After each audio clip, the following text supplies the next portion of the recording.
Shalom, Bapak Ibu, anak-anak Bapak yang sangat dikasihi oleh Tuhan Yesus Kristus. Selamat merayakan hari kenaikan Tuhan Yesus Kristus. Kita percaya bahwa Dia sudah naik ke surga, Dia menjadi tempat buat kita, supaya kita di mana Dia berada, di situ pun kita berada.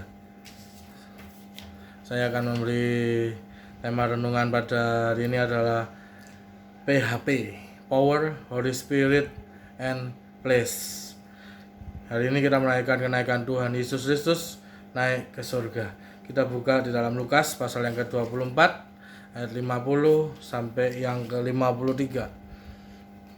Perikopnya adalah kenaikan Yesus. Begini bunyi firman Tuhan. Lalu Yesus membawa mereka keluar kota sampai dekat Betania.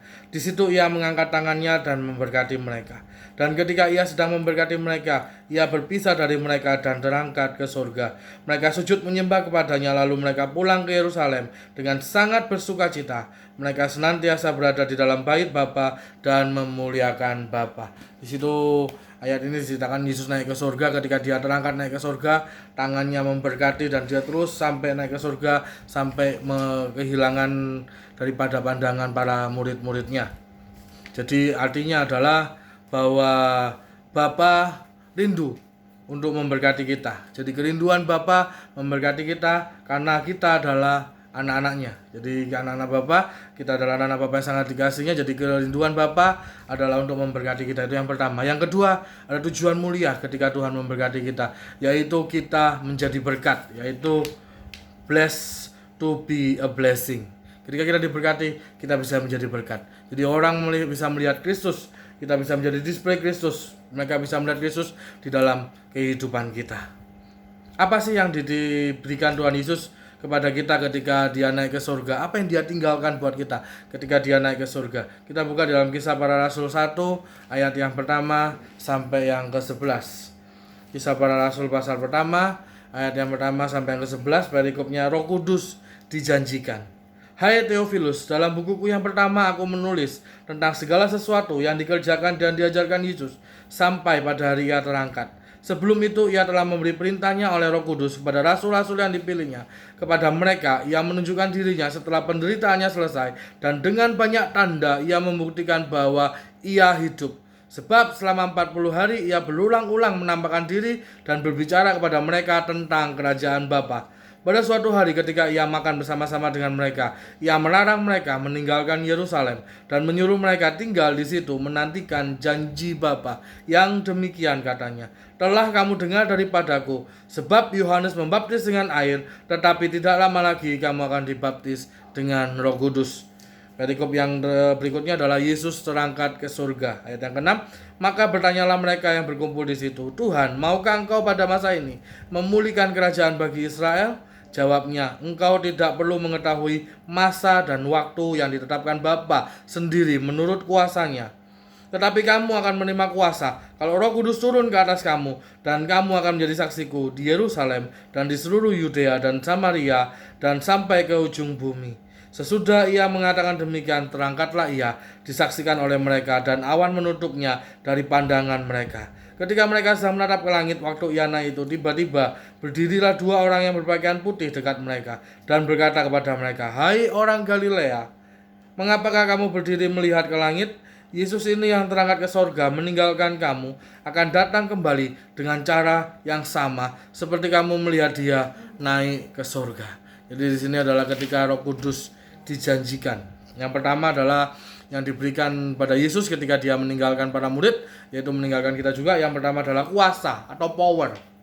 Ya, kuasa atau power diberikan buat kita. Di dalam Kisah Para Rasul tadi ayat yang ke-8. Saya bacakan kembali ayat yang ke-8.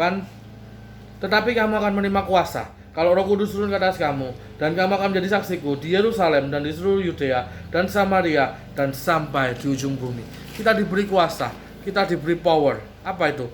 Kuasa apa yang Yesus berikan dalam setiap kehidupan kita? Yohanes 1 ayat yang ke-12. Yohanes 1 ayat ke-12 begini bunyi firman Tuhan. Tetapi semua orang yang menerimanya diberinya kuasa supaya menjadi anak-anak Bapa, yaitu mereka yang percaya dalam namanya. Kita diberi kuasa untuk menjadi anak-anak Bapa. Kita bukan lagi hamba, kita diberi kuasa untuk menjadi anak. Dan kita yang percaya kepada Tuhan, kita diberi kuasa. Kita yang percaya kepada Yesus, kita diberinya kuasa untuk melakukan apa yang pernah Yesus lakukan di dunia ini, bahkan lebih besar lagi kita akan melakukannya, yaitu di dalam Yohanes 14 ayat yang ke-12. Yohanes 14 ayat yang ke-12, begini bunyi firman Tuhan. Aku berkata kepadamu, sesungguhnya barang siapa percaya kepadaku, yaitu percaya kepada Yesus, ia akan melakukan juga pekerjaan-pekerjaan yang aku lakukan, pekerjaan-pekerjaan yang Yesus lakukan, bahkan pekerjaan-pekerjaan yang lebih besar daripada itu, sebab aku pergi kepada Bapa. Di situ perikopnya adalah rumah Bapa. Di sini ketika Yesus mau naik ke surga, dia menjelaskan bahwa kita akan melakukan pekerjaan-pekerjaan, bahkan pekerjaan-pekerjaan yang lebih besar dari apa yang Yesus pernah berbuat. Karena Yesus datang kepada Bapa. Apa pekerjaan-pekerjaan yang Yesus lakukan? Yaitu menginjili, memberitakan kabar baik, mendoakan orang sakit, menguatkan mereka yang lemah, dan lain-lain. Itu adalah pekerjaan-pekerjaan yang Yesus lakukan di dunia ini. Yesus melayani, Yesus menyembuhkan orang sakit, Yesus berdoa buat mereka, Yesus menguatkan yang lemah, dan kita percaya kita diberi kuasa untuk melakukan apa yang Yesus lakukan dalam setiap kehidupan kita. Dan yang lebih utama adalah menjadikan semua bangsa murid Kristus. Di dalam Matius 28 ayat yang ke-19 sampai yang ke-20. Matius 28 ayat 19 sampai 20. Karena itu pergilah, jadikanlah semua bangsa muridku, dan baptislah mereka dalam nama Bapa dan Anak dan Roh Kudus, dan ajarlah mereka melakukan segala sesuatu yang telah kuperintahkan kepadamu, dan ketahuilah aku menyertai kamu senantiasa sampai kepada akhir zaman. Jadi perintah Bapa untuk kita melakukan pekerjaannya yaitu menjadikan semua bangsa murid Kristus, seperti dalam Matius 28 ayat 19 sampai 20, dan dia menyertai kita senantiasa sampai kepada akhir zaman. Dan kuasa yang terbesar, kuasa yang paling besar adalah kuasa pengampunan. Kuasa yang terbesar adalah kuasa pengampunan. Di dalam Yohanes 20 ayat yang ke-23.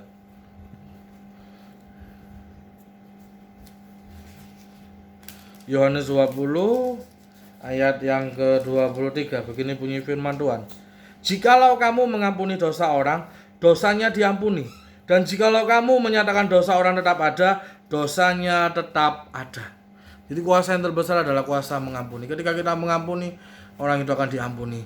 Dan kita percaya bahwa dia juga diampuni oleh Bapa, sama seperti kita telah diampuni oleh Bapa. Berapa kali Yesus mengajari kita untuk mengampuni? 7 kali? Bukan, melainkan 70 kali 7 kali.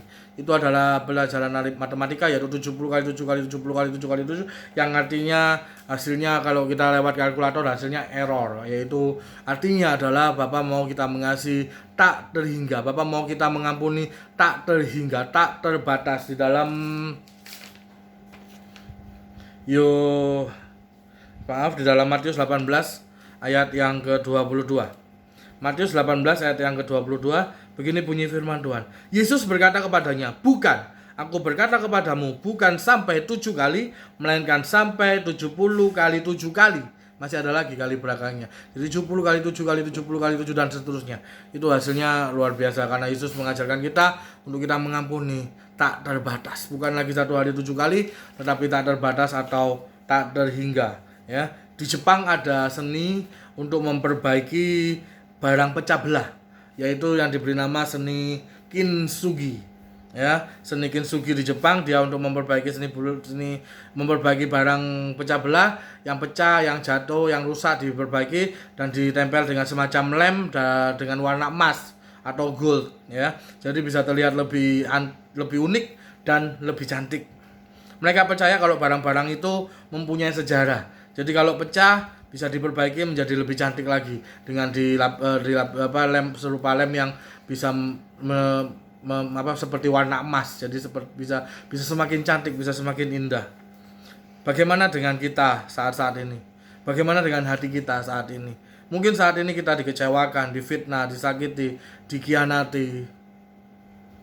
Aku loh sudah baik sama dia, tapi kok begini balasannya?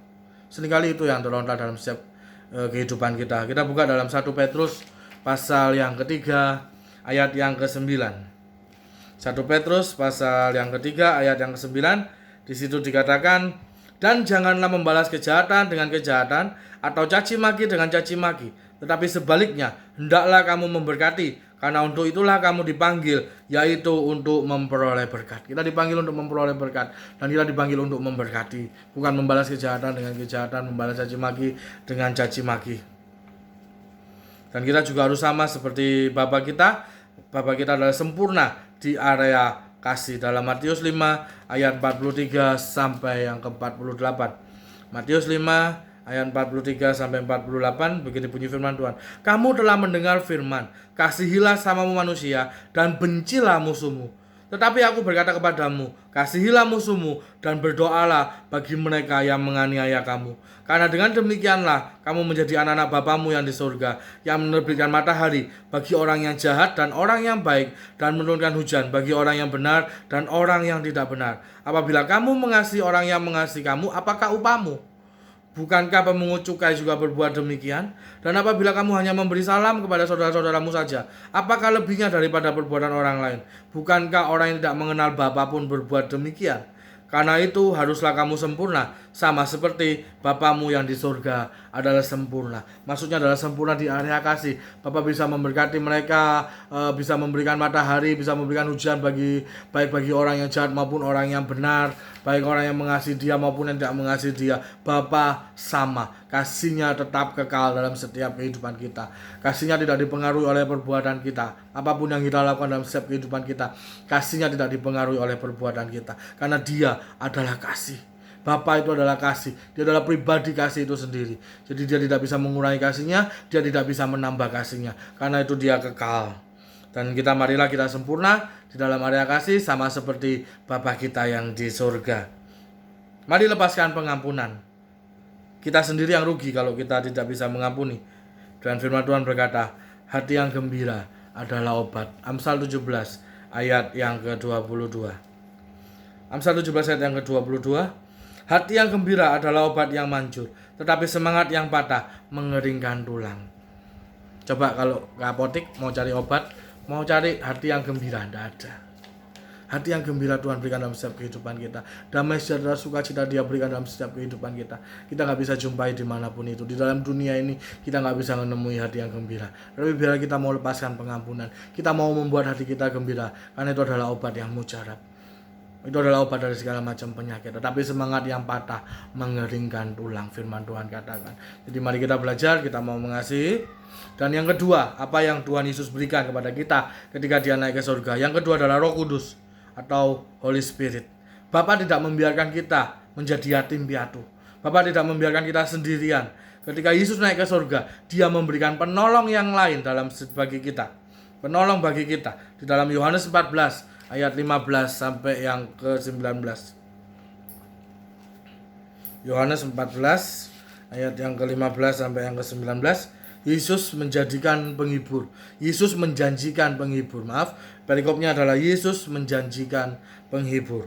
Jikalau kamu mengasihi aku, kamu akan menuruti segala perintahku. Aku akan minta kepada Bapa, dan ia akan memberikan kepadamu seorang penolong yang lain, supaya ia menyertai kamu selama-lamanya, yaitu Roh kebenaran. Dunia tidak dapat menerima dia, sebab dunia tidak melihat dia dan tidak mengenal dia. Tetapi kamu mengenal dia, sebab ia menyertai kamu, dan kamu akan diam di dalam kamu. Aku tidak akan meninggalkan kamu sebagai yatim piatu. Aku akan datang kembali kepadamu, tinggal sesaat lagi, dan dunia tidak akan melihat aku lagi. Tetapi kamu melihat aku, sebab aku hidup dan kamu pun akan hidup. Jadi kita akan hidup, kita hidup di dalam Kristus, maka dunia tidak bisa melihat Kristus, tapi kita bisa melihat Kristus karena Kristus hidup di dalam kita. Dan di situ dia menjanjikan roh, dia menjanjikan menghibur, dia menjanjikan kita memberikan seorang penolong. Di situ dikatakan penolong yang lain. Penolong yang lain ini tidak sama dengan apa yang dikatakan di dalam Galatia 1 ayat yang ke-6, yaitu Injil yang lain. Kita coba perhatikan Galatia 1 ayat 6, di situ dikatakan perikopnya hanya satu Injil. Aku heran bahwa kamu begitu lekas berbalik daripada dia yang oleh kasih karunia Kristus telah memanggil kamu dan mengikuti suatu Injil lain. Jadi di situ dikatakan Injil lain. Perikopnya jelas dikatakan hanya ada satu Injil. Yang di situ dikatakan Injil Kristus ayat yang ke-7. Yang sebenarnya bukan Injil, hanya ada orang yang mengacaukan kamu dan yang bermaksud memutar balikan Injil Kristus. Hanya ada satu, yaitu Injil Kristus. Tidak ada Injil yang lain. Dan ini di dalam tadi dikatakan roh diberikan penolong yang lain. Kalau penolong yang lain berbeda dengan Injil yang lain. memakai kata bahasa asli yang berbeda. Karena kalau penghibur yang penolong yang lain di sini adalah memakai, artinya adalah bagian daripada diri Yesus sendiri. Jadi penolong yang lain itu adalah bagian daripada diri Yesus sendiri. Kalau Injil yang lain itu benar-benar lain, benar-benar berbeda, nggak sama. Tetapi yang dimaksud dengan penolong yang lain itu adalah bagian dari dalam diri Yesus sendiri. Ini adalah berbicara tentang Tritunggal Allah, Tritunggal Tuhan, atau yang dikenal dengan Bapa, Putra, dan Roh Kudus. 3 hakikat di dalam satu. Dan Roh Kudus ada di dalammu dan ada di dalamku. Dia sudah diberikan dan dia sudah di dalammu dan ada di dalamku.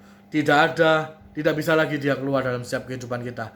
Menjadi satu, manunggal, tidak bisa terpisahkan. Roh Kudus tidak akan bisa dan tidak akan pernah meninggalkan kita. Saya ulangi, Roh Kudus tidak akan bisa dan tidak akan pernah meninggalkan kita. Dia ada di dalam kita, dia ada di dalammu dan ada di dalamku. Apa sih fungsi peran-peran daripada Roh Kudus? Peran-peran dari Roh Kudus ada 5. Yang pertama adalah penolong di dalam Yohanes 14 ayat yang ke-16. Fungsinya adalah penolong. Yohanes 14 ayat yang ke-16. Aku akan minta kepada Bapa dan ia akan memberikan kepadamu seorang penolong yang lain supaya ia menyertai kamu selama-lamanya. Dia akan memberikan kita penolong, menyertai kita untuk selama-lamanya. Yang kedua adalah kebenaran. Yohanes 14 ayat yang ke-17. Yaitu roh kebenaran. Dunia tidak dapat menerima dia, sebab dunia tidak melihat dia dan tidak mengenal dia. Tetapi kamu mengenal dia, sebab ia menyertai kamu dan akan diam di dalam kamu. Yaitu roh kebenaran. Roh Kudus berfungsi sebagai kebenaran dalam setiap kehidupan kita. Dia yang menuntun kita kepada kebenaran. Dia yang menyampaikan kita apa yang menjadi kebenarannya Kristus. Apapun yang kita lakukan dalam setiap kehidupan kita. Mungkin kalau kita mau melakukan kesalahan, ada yang mengingatkan kita. Itu adalah suara Roh Kudus. Kemudian yang ketiga adalah penghibur. Yohanes 14 ayat yang ke-26. Dikatakan, tetapi penghibur, yaitu Roh Kudus, yang akan diutus oleh Bapa dalam namaku. Dialah yang akan mengajarkan segala sesuatu kepadamu dan akan mengingatkan kamu akan semua yang telah kukatakan kepadamu. Dan dia ada berfungsi sebagai penghibur. Dan juga yang keempat adalah berfungsi sebagai pengajar. Di dalam ayat 26 yang tadi dikatakan ayat yang B, dialah yang akan mengajarkan segala sesuatu kepadamu dan akan mengingatkan kamu akan semua yang telah kukatakan kepadamu. Dia yang mengajar kita. Roh Kudus yang mengingatkan kita. Roh Kudus yang mengajarkan kita. Dan yang terakhir adalah damai sejahtera. Dalam Yohanes 14 ayat yang ke-27.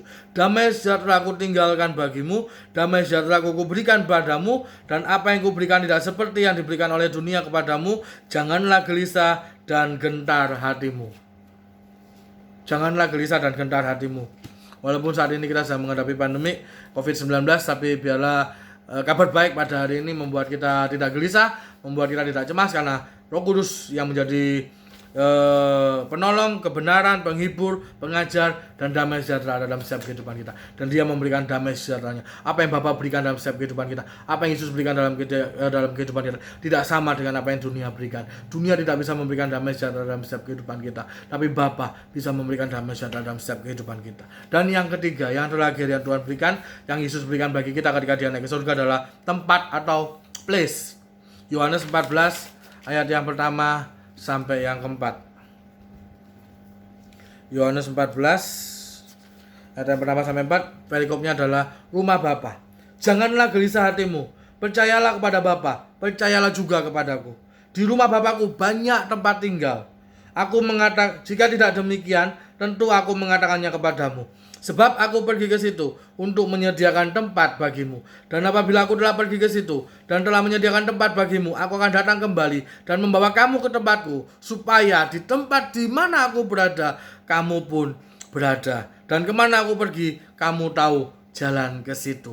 Kemana aku pergi, kemana Yesus pergi, kita tahu jalan ke situ. Yesus memberikan kita Sherlock.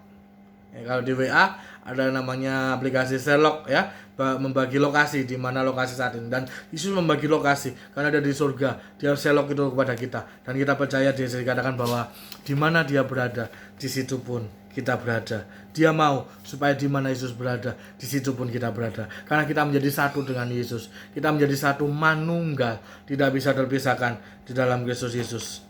Dia bukan menyediakan tempat seperti kafling, rumah atau tanah di surga, enggak. Dia bukan menyediakan tempat, tapi dia sendirilah yang menjadi tempat bagi kita.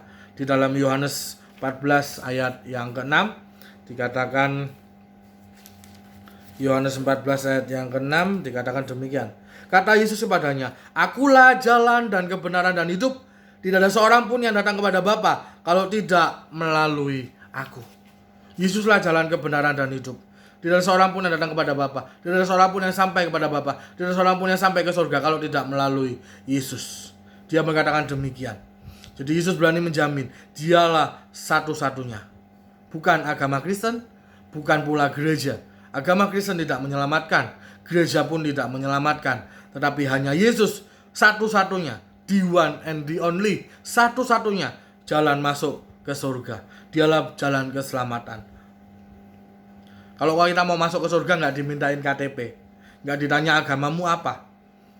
Ya, ketika Yesus melayani di dunia, dia melakukan mujizat, dia menyembuhkan orang sakit. Yesus nggak bertanya kamu orang Yahudi atau bukan. Bahkan Yesus tidak bertanya kamu percaya atau enggak. Yesus nggak pernah bertanya itu. Yesus nggak pernah bertanya ya orang yang disembuhkan ini mau percaya atau enggak. Yesus nggak bertanya percaya atau enggak. Yesus nggak peduli. Tapi yang Yesus lakukan hanya melayani. Yang Yesus lakukan hanya menyembuhkan. Dia lakukan. Jadi bukan apa yang kita lakukan itu tidak mempengaruhi apa yang Yesus kerjakan dalam setiap kehidupan kita. Apa yang kita lakukan tidak mempengaruhi kasih Yesus dalam setiap kehidupan kita.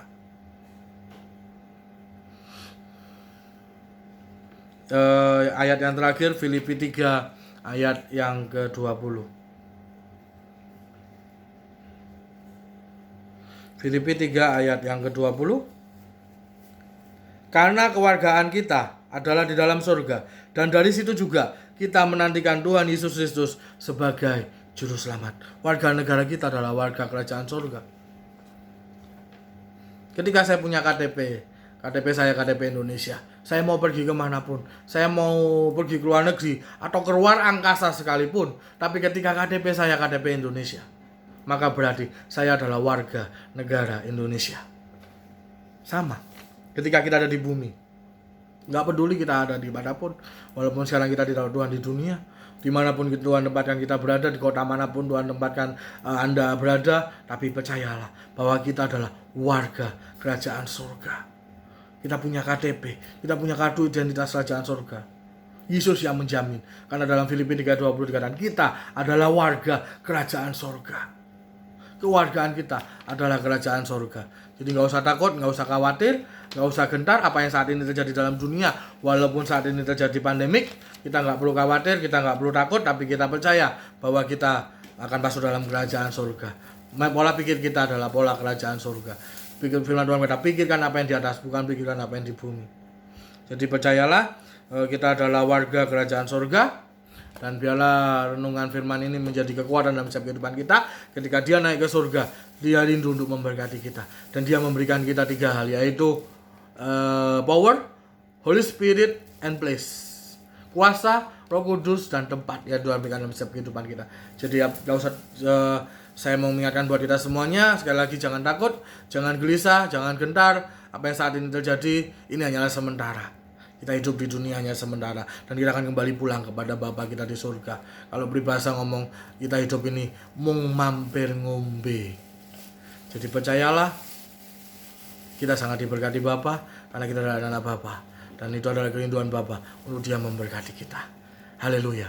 Jadilah percaya, jadilah sehat sempurna, jadilah diberkati. Shalom, Tuhan Yesus memberkati.